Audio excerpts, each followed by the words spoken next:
Dios Padre es el autor del plan. Dios Hijo es quien lo ejecuta y Dios Espíritu Santo es quien lo comunica.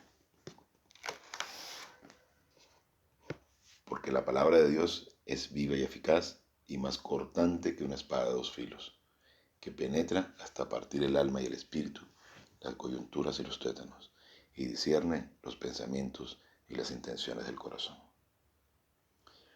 Procura con diligencia presentarte a Dios aprobado, como obrero que no tiene que avergonzarse, que maneja con precisión la palabra de verdad. Y manejar con precisión la palabra de verdad significa estar lleno del Espíritu Santo y con la precisión, sin añadiduras humanas, sin el punto de vista satánico de la humanidad en la enseñanza de la palabra de Dios. A veces es sumamente difícil explicar ciertos temas porque son complejos, chocan con creencias, con costumbres, con religión, con tradiciones y con estudios, por supuesto. Entonces, recientemente utilizaba el ejemplo de la Matrix. A veces hay quienes están dentro de la Matrix, esa película de Hollywood de ciencia ficción, en el que quienes están dentro de la Matrix están siendo alimento para la Matrix, una supuesta inteligencia artificial, pero no se enteran que son parte de ese alimento para ella, ¿no?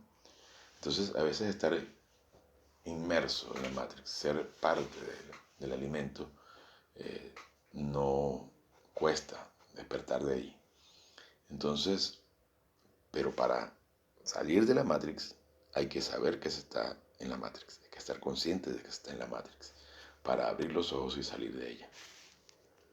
Entonces, a través de los años se establecen cierto tipo de teorías que logran de alguna manera permear e ingresar en el alma del género humano a fin de convencer que son realmente ciertas, muy, muy ciertas, al punto de estudiarse en colegios y universidades, ¿no? Me estoy refiriendo en este caso en particular sobre la antropología. Y aunque este es un tema muy complejo, muy denso, muy extenso, voy a tratar de, en la medida de lo posible, en breves minutos, resumir un poco de lo que he estado estudiando, sobre todo en los repasos que he estado haciendo actualmente. Y también, por supuesto, dentro de esa matrix está la religión, mucha gente está dentro de ella y no quiere bajo ningún concepto salir, abrir los ojos y enterarse que están siendo manipulados. Manipulados, por supuesto, por la estrategia satánica. La mente inteligente de Satanás. Recuerden que Satanás se viste como ángel de luz y engaña a las naciones, justamente con ideas muy bien elaboradas y que él logra crear un sistema de pseudo espiritualidad con el cual logra envolver a la gente haciéndoles creer que eso es totalmente cierto y donde Cristo no tiene participación alguna o muy poca. Entonces, dentro de las teorías científicas de antropología, vamos a ver someramente, porque es un tema bastante denso y extenso, vamos a ver someramente lo que son un poquito la teoría de la evolución y lo que es la teoría bíblica. Entonces, el tema se va a poner un poquito denso en el sentido científico, quizás un poco, sí, académico, y van a decir algunos, esto no suena espiritual, pero precisamente la idea de esto es poder explorar las teorías científicas del hombre y las teorías bíblicas para poder abrir los ojos, salir de la Matrix y entender qué diferencia hay entre la creación y la evolución. Entonces es un poquito complejo. Yo estoy intentando, un poco difícil, pero estoy intentando hacer un desglose para tratar de explicar un poco y en breves minutos tratar de hacer ver estas realidades, ¿no? La realidad y la fantasía.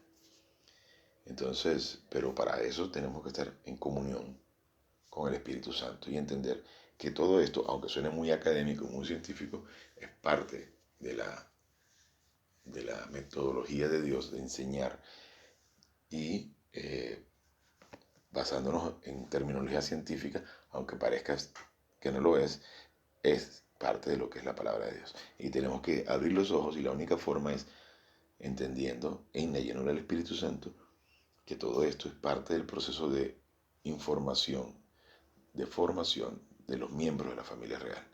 Entonces, pero como para adorar a Dios hay que adorarle en espíritu y en verdad, y en espíritu se refiere a la llenura del Espíritu Santo, y en verdad con la precisión de la palabra de Dios. Y para estar en la llenura del Espíritu Santo solamente tenemos que citar nuestros pecados, presentarnos ante el Padre aprobados para poder sentarnos a la mesa de banquete. Entonces, unos breves instantes para iniciar la clase. Gracias, Padre, por esta oportunidad, este maravilloso privilegio que nos das de poder sentarnos a disfrutar del increíble banquete. Te pedimos que estas cosas vengan a ser claras a fin de que podamos metabolizarlos y poder aplicarlos en nuestra vida para la gloria y la honra de su Majestad Jesucristo. Amén. En la medida que vamos avanzando y el tema se pone un poco más complejo, más profundo, más denso, comienza a reducirse el número de personas que están dispuestas a crecer. Y dirá, bueno, pero ¿qué tiene que ver la antropología con la palabra de Dios? Tiene que ver muchísimo, porque eso nos hace entender que el plan es infinitamente grande.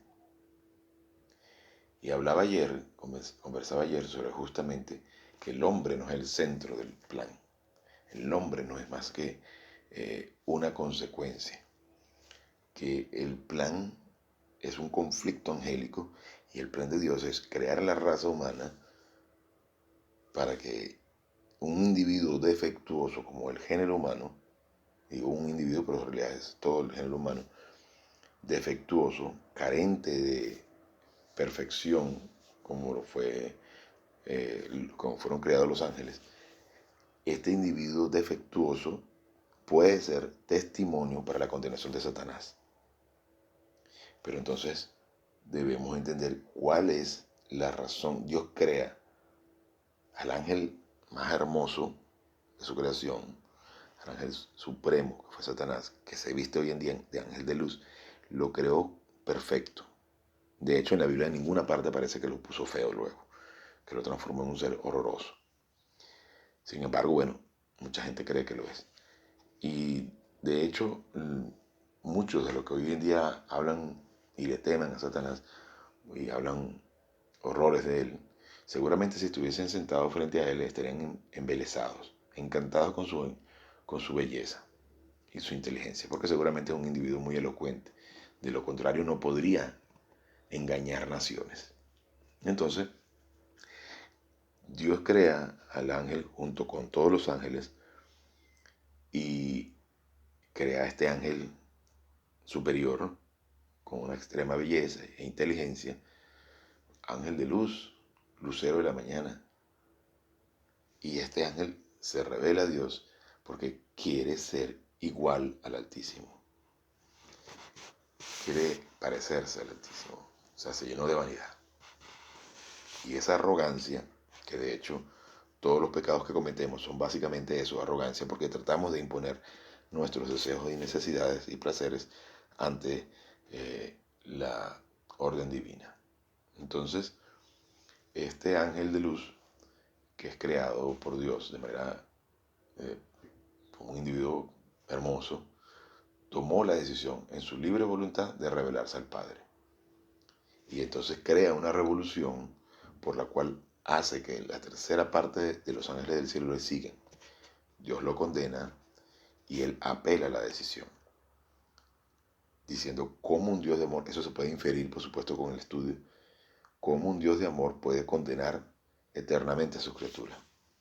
Entonces Dios crea a la raza humana para precisamente darnos la oportunidad de fallarle a Dios y aún así, en su infinito amor, Él mismo viene a hacerse hombre para morir por nosotros en la cruz. Para mostrarle a Satanás que incluso nosotros siendo imperfectos, Él en su amor infinito puede entregar su vida pagando todos los pecados del género humano. Para que entonces Satanás tenga evidencia en el juicio contra la condenación contra Satanás, para que se compruebe que Satanás debe ser condenado efectivamente. De hecho, ya está condenado, solo que está en una fase de libertad condicional en la que él está en el periodo de apelación, pero finalmente será condenado. Entonces, en la antropología, lo que queremos es comparar las teorías entre la científica y la bíblica, de manera que podamos entender por qué Dios nos dice que nosotros no tenemos cientos de miles de años, sino se puede datar entre 6.000 a 10.000 años de la presencia del género humano en la Tierra, que fue creado de la noche a la mañana, o sea, digamos así, en un solo momento, y no un periodo evolutivo de miles de años, como datan los científicos. Entonces, voy a tratar de resumir e ir saltando fragmentos del libro, porque realmente es bastante complejo leerlo todo, o sea, nos haría muy larga la clase y no es la idea. Pero entonces voy a leer en algunos fragmentos que me parecen de importancia mayor para poder aclarar brevemente en algunos aspectos. Entonces, el origen del hombre, dice aquí, en el capítulo 12 del libro de Louis Perry Schaeffer, Teología Sistemática, en su tomo 1, dice: la respuesta al problema del origen del hombre es de una importancia inmensurable, puesto que de esa respuesta depende toda la estructura de la antropología. Por necesidad de la naturaleza del hombre, su responsabilidad y su destino están determinados por el hecho de su ser esencial tal como fue creado. Dos sistemas de pensamiento, el uno para pura suposición, el otro una revelación, ofrecen la respuesta para la cuestión del origen del hombre. La suposición, es decir, la teoría de la evolución, es una especulación, una conjetura, una asunción. Esa es la mejor solución que la mente finita puede ofrecer. La mente no regenerada, o sea, el no creyente, la mente no iluminada espiritualmente. La revelación abarca una serie de armoniosas y razonables verdades si se reconoce al Creador, su persona, su poder y su designio. Debemos estudiar estos dos sistemas de pensamiento por separado. Ahora, las tales teorías científicas, porque el hombre necesita evidencia, evidencia, evidencia para todo, y no todo puede tener evidencia cuando tenemos evidencia palpable a la vista. El individuo ateo en realidad lo que está queriendo decir es: yo soy Dios, niego todo lo que tú me dices en la Biblia. Yo soy Dios porque yo determino que Dios no existe. Yo, en mi infinito conocimiento de todas las cosas, digo que Dios no existe, declaro que Dios no existe. Ese es el individuo ateo. En realidad él se está colocando como Dios. Entonces, entonces empiezan a crear que necesita evidencia, muestras de que realmente Dios existe. Cuando la evidencia basta con abrir los ojos en la mañana y te das cuenta que todos los días sale el sol. Entonces, ¿qué quiere decir? La evidencia está en el solo hecho de poder respirar, en lo complejo que es nuestro sistema respiratorio, auditivo, todo nuestro sistema corporal ya de por sí muestra una complejidad impresionante. Entonces, si el solo hecho de poder abrir los ojos en la mañana y respirar no es suficiente evidencia, ¿qué más evidencia quieres? Entonces, es absurdo la aseveración, es absurda la aseveración de los ateos o de los científicos cuando quieren negar la existencia de Dios, y la manifestación de Él está presente en todas partes. ¿Qué hace que nosotros podamos respirar el oxígeno? Una evolución biológica. Es inmensamente más complejo que todo eso. Entonces, vamos a ver un poquito aquí sobre lo que es la teoría de la evolución. Por tanto, la discusión sobre si los hombres pensantes tuvieran cualquier cosa que pudieran colocar en el lugar de la evolución, no tolerarían nunca este sistema que no ofrece ni una prueba para las afirmaciones que hace. Es decir, la teoría de la evolución no muestra pruebas reales que puedan ser confiables. El hecho de llegar el hombre a la existencia es de estupendas proporciones. Entender que el hombre es el resultado de un proceso evolutivo accidental que emergió de un supuesto germen primordial, germen que no puede explicarse aparte del creador, y basar ese entendimiento a la pura imaginación fantástica, que no tiene siquiera una sombra de sustancia sobre la cual se pueda basar la prueba. Esto lo leí ayer. Entonces, ¿para qué lo estoy leyendo de nuevo? Porque necesito que retomemos un poquito el tema de ayer y entendamos que ese tal germen que supuestamente originó toda la vida no, no podría haber existido si no hubiese creado Dios. Eso basándonos supuestamente en la teoría de la evolución, en el que los evolucionistas dicen, bueno, ese germen fue el que generó todo. Ah, ¿y de dónde provino ese germen? Entonces, más adelante dice, eh, si el hombre fuera producto de las fuerzas naturales, entonces no tendría más responsabilidad moral que la que demandan las fuerzas naturales. Si se elimina a Dios y su palabra, así como quiere eliminarlo la hipótesis de la evolución, entonces los hombres pueden buscar sus ideales en los renacuajos. Entonces la verdad no tiene fundamento. La santidad de los ángeles es una ficción, la corrupción del diablo es una difamación. Eso quiere decir que estamos advirtiendo sobre algo que no existe. Debe esperarse entonces que el animalismo se trepe a la sociedad y a las instituciones educativas en las cuales se apoya este sistema ateo. Si la sociedad y las instituciones educativas retienen todavía algunas ideas morales, a pesar de su filosofía impía, eso no es sino el impulso moral de la generación precedente, la cual honró a Dios. Entonces, este sistema evolutivo, informativo, educativo, entonces lo imponen en los colegios y todavía no tiene un fundamento realmente sólido. Y se lo voy a explicar por qué. Vamos a ver dónde está más adelante. Hay una teoría en la que se basa la investigación sobre el Pithecanthropus erectus, en la que se basa en el hallazgo de unos restos óseos. Pero esos restos óseos no fueron más que entre 5 a 6 fragmentos de hueso, y vamos a verlo más adelante.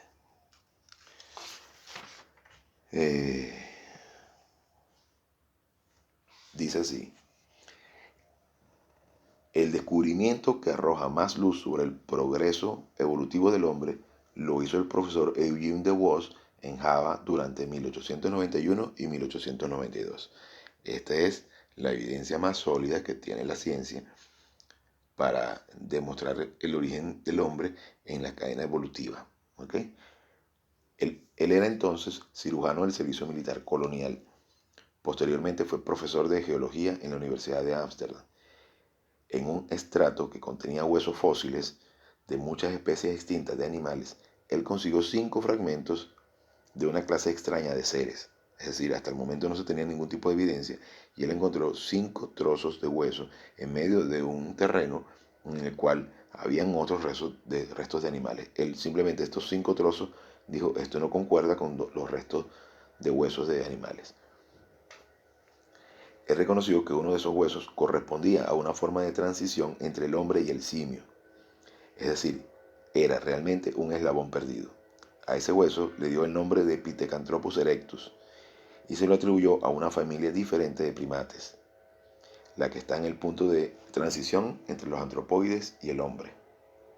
Los 5 fragmentos fósiles que se hallaron fueron estos: un casquete de cráneo que tenía exteriormente la forma que debía esperarse de una clase gigante de mono asiático, un fémur izquierdo y 3 dientes, es decir, prácticamente nada.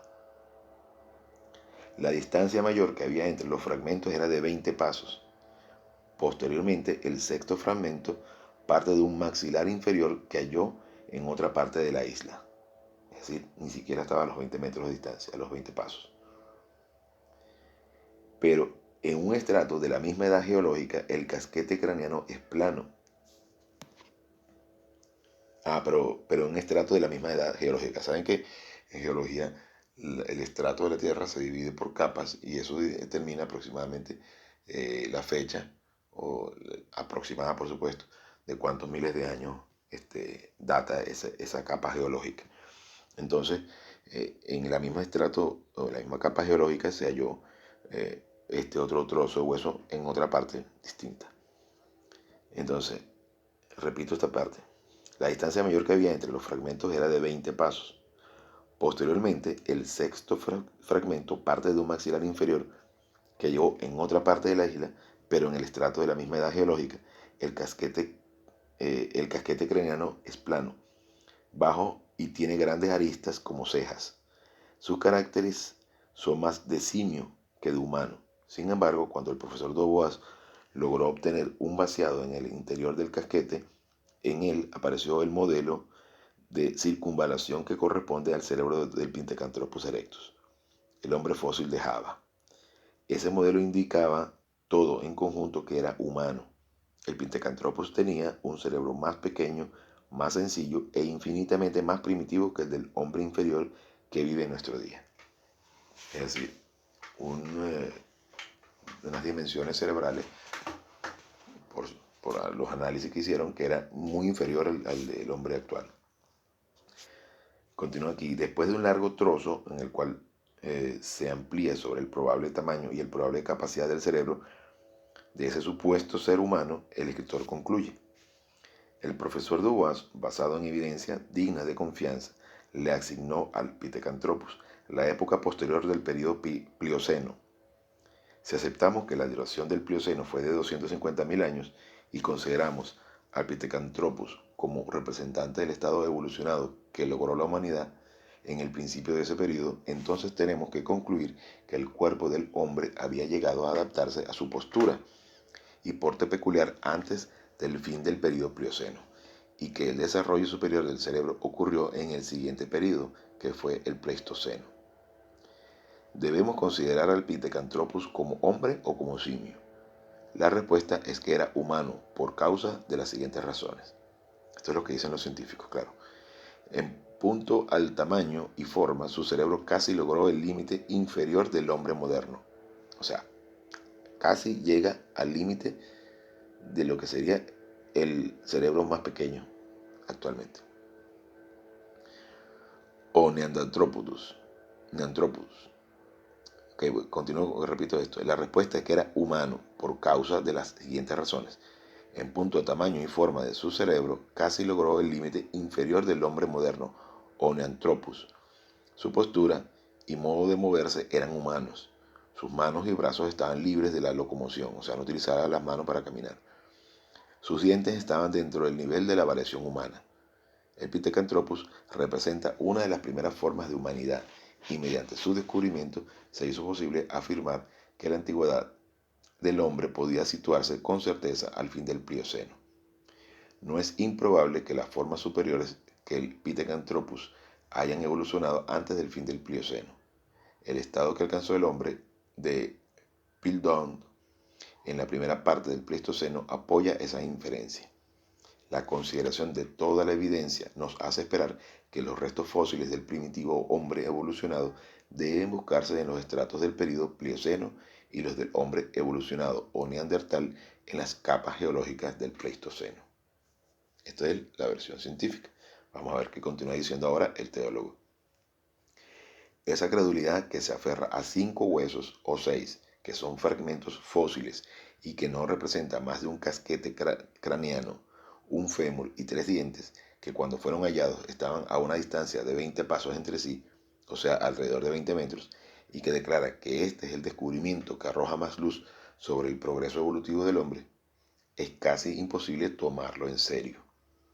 Los hombres cultos no tratarían de situarse de ese modo en la sombra de la sombra, si pudieran, mediante alguna visión espiritual, entronizar a Dios en el lugar que le corresponde como creador. Pero todavía es claro que a pesar de los 5 o 6 fragmentos fósiles separados unos de otros por 20 metros de distancia, y por qué no, aceptarían aquel poder que obró en la visión de Ezequiel de tal modo que los huesos secos vivieron y estuvieron sobre sus pies. Dios creó al hombre a su imagen. Algunos hombres evidentemente prefieren la imagen del simio, pero todavía hay algunos que prefieren la imagen de Dios. Particularmente yo prefiero la teoría creacionista, la creación de Dios, la versión de Dios. Ok, ahora vamos con la revelación. El hombre fue creado a la imagen y semejanza de Dios, y Dios es el único que puede realizar tan estupenda tarea. Dios, en su palabra, no nos impone nociones pueriles y absurdas para que los hombres las creamos. Él nos dice que hay una causa suficiente e irracional de todas las cosas. No irracional, sino irracional. Eso es lo que quiere indicarnos cuando nos dice que Él es el creador. Un maravilloso cuerpo de armoniosa verdad se haya comprimido en los 2 primeros capítulos de la Biblia. Es un acta de Dios que declara la relación existente entre el creador y la criatura humana. Ninguna otra literatura del mundo tiene una revelación directa tan completa, calculada para tener informada la mente del hombre y para guiar las investigaciones científicas, como lo que se encuentra en estos primeros pasajes de la Biblia. Esta porción de la escritura ha inspirado un cuerpo incomparable de literatura, tanto constructiva como crítica, y sin embargo, el texto permanece inmutable y es actualmente tan satisfactorio como lo ha sido en todos los tiempos. Es interesante ver cómo las teorías científicas no tienen todavía una base concreta, es más bien especulativa. Y para resumir un poco, cuando Dios crea a Adán, dice del polvo de la tierra, y cuando se le hace análisis a la composición de la tierra, realmente nuestro cuerpo tiene buena parte de esos elementos. Y vamos a ver un poquito de eso. El hecho de que hay 2 relaciones de la creación del hombre, una de cada uno de los 2 primeros capítulos de Génesis. Bueno, aquí vamos a adelantar un poco, donde dice que Dios creó al hombre a su imagen y semejanza. Cualquier filosofía humana que niegue estas aseveraciones determinantes no está escogiendo ninguna de las 2 opiniones dudosas con respecto a lo que Dios ha dicho, sino que pasa directamente sobre la más clara verdad que Dios haya revelado jamás al hombre. Implica que Dios es mentiroso hasta ese grado. Aquí se está refiriendo porque en algunos versículos de la Biblia nos dicen 1:26 y 27, dice que Dios creó al hombre, y luego más adelante en el 2:7 nos habla de que creó a la mujer. Entonces ahí en el Génesis podría parecer o creerse que existe alguna, digamos, una contradicción cuando habla de que la mujer fue creada al mismo tiempo que Adán, pero más adelante dice que la mujer fue creada antes dice que la mujer fue creada después, que primero fue creado el hombre, pero en realidad lo que está queriendo decir es que la forma en la que fue revelada la palabra nos explica es que Dios creó al hombre primero, dentro de él estaba la mujer y luego fue manifestada en carne. Y luego se lo voy a explicar. Cuando estudiemos el matrimonio, lo estudiaremos más profundamente.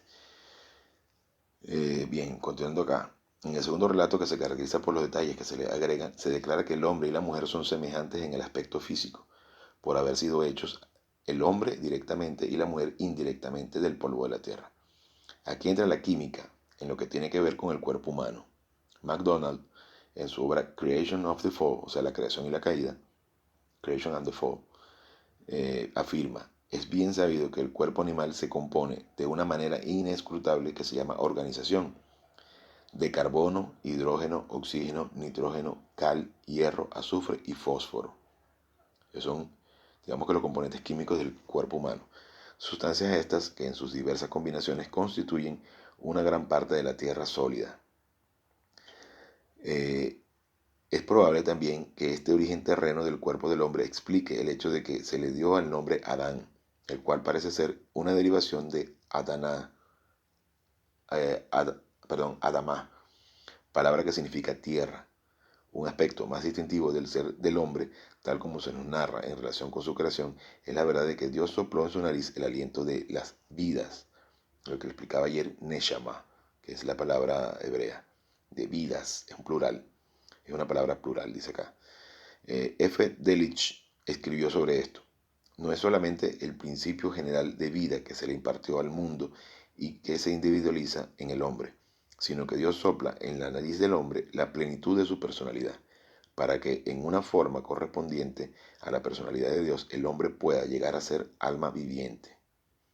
De estos hechos tan sencillamente establecidos en estos dos capítulos se han desarrollado verdades doctrinales casi sin fin. Recuerden que Adán y Eva fueron creados a imagen y semejanza de Dios, pero nosotros no, porque nosotros somos nacidos luego de la caída, es decir, somos la consecuencia de la caída, no somos creados directamente de la mano de Dios. Entonces nosotros somos el resultado, la sombra. Adán y Eva fueron creados directamente de la mano de Dios y las vidas que les fue imputada fue vida biológica, vida de alma y vida de espíritu. Que al momento de pecar y ser expulsados del jardín del Edén, mueren, o sea, al momento de pecar, de caer, mueren espiritualmente. Continúan vivos físicamente, pero mueren espiritualmente. Es por esto que hay que entender que la muerte espiritual es el castigo por estar fuera de comunión, el castigo por pecar, que luego, o sea, al momento de pecar, como Dios no puede tener comunión con el pecado, muere espiritualmente. Pero entonces la muerte de Cristo en la cruz, que es muerte espiritual, no es la muerte física la que paga los pecados, es la muerte espiritual, como sustituto. Luego nosotros tenemos la bendición, increíble oportunidad de nacer de nuevo al momento que queremos en la obra salvadora de Cristo en la cruz. Pero podemos morir 5 minutos después, 3 minutos, eso depende de cada quien, cuando cometemos el siguiente pecado. Pero es una muerte temporal, que es una separación temporal, y estamos fuera de la llenura del Espíritu Santo. Y tenemos ese privilegio increíble de quitar nuestro pecado e inmediatamente ponernos en comunión con el Padre. Es un fenómeno increíble, hermoso, perfecto. Y en eso debemos concentrarnos. Por eso el estudio del cosmos es importante, para que entendamos que todo lo que está a nuestro alrededor es temporal y que va a destruirse. Entonces no tenemos necesidad absoluta, en lo más mínimo, de preocuparnos por nada, porque todo está perfectamente contemplado dentro del plan divino. Pero mientras pongamos nuestros ojos en Él, nada de lo que pasa a nuestro alrededor tendrá la importancia suficiente para sacarnos de comunión o para hacernos temblar. Sacarnos de comunión vamos a salir todo el tiempo, porque aquí nadie puede decirse que es mejor que nadie. Tenemos todos debilidades, tenemos una naturaleza de pecado, cometemos pecados constantemente. Pero mientras seamos conscientes de que tenemos la oportunidad de citar nuestros pecados y avanzar, entonces estaremos siempre concentrados en Él, con la oportunidad de tener paz en medio de este increíble conflicto. Y de eso se trata, estar aquí glorificando a Dios, usando su palabra, usando su plan para alcanzar la máxima cima. Entonces, con esto terminamos esta clase. No pongamos nuestros ojos en el cosmos. Concentremos en el estudio de la palabra de Dios, en la aplicación de esa palabra en nuestras vidas. Percepción, inculcación, metabolización y aplicación. Y cada vez que avanzamos en las clases, el grupo se va haciendo más pequeño. Siguen los mismos 32 miembros, pero cada vez menos personas estudian y estudian. Porque cada vez ese estrecho espacio en el que solamente es un pequeño grupo alcanza la cima, cada vez es menor. De eso se trata. Porque la cima es para los pocos que quieren alcanzar el crecimiento espiritual y el máximo conocimiento y la máxima felicidad en medio de este mundo caído. Con esto terminamos esta clase y nos veremos o nos escucharemos la próxima semana. Gracias Dios Padre por esta oportunidad, este maravilloso privilegio que nos diste de poder sentarnos a disfrutar del increíble banquete que significa tu hermoso plan. Te pedimos que estas cosas vengan a ser claras para que podamos glorificarte y honrarte. En el nombre de su majestad Jesucristo. Amén.